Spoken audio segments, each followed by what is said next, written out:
You're watching BBN Tonight on your official UK sports station, LEX 18.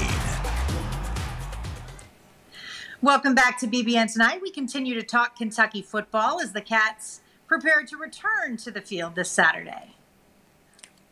Yeah, let's welcome in Tom Leach. And Tom, you got a bye week as well, so get a chance to rest up the vocal cords, right? Yeah, and hopefully get put to use calling a lot of touchdowns this weekend. Yes. That would be nice, but let's start with the defensive side of the ball. They've played admirably in his absence, but it looks like Quinton Bohanna will hopefully be able to go on Saturday. He returned to the practice field on Friday. He is integral to this defense. Yeah, he is. And just look at rushing numbers. The last three games, the opponents have rushed for 175, 220, and 215. Now, the first game against Tennessee, he played part of it.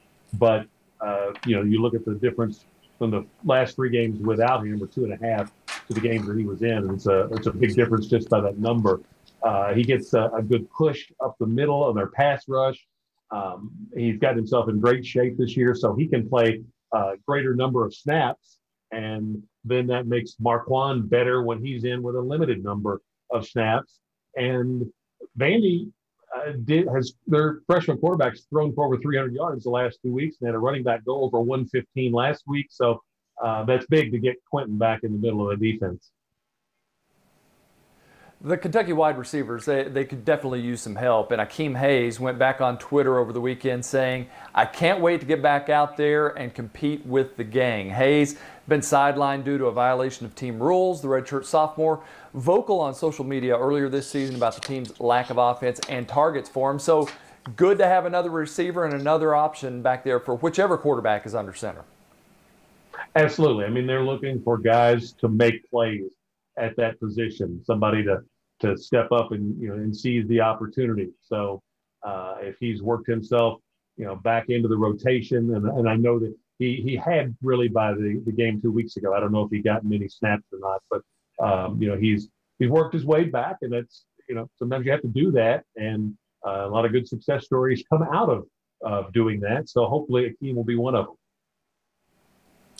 We know what lies ahead, Tom. After Vandy, there's Florida that looked great against Georgia. Alabama, of course, they're, Alabama. So just how important is it to not just beat Vanderbilt, but have a pretty significant dominating performance against a team that hasn't won a game all year?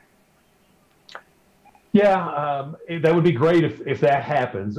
I would love to see the guys on the offensive side find a way to come out of this game with some confidence. I don't know what the final number ends up being, but just to see, and especially in the passing game, to see them be able to make some plays, particularly down the field, contested catches, guys getting open.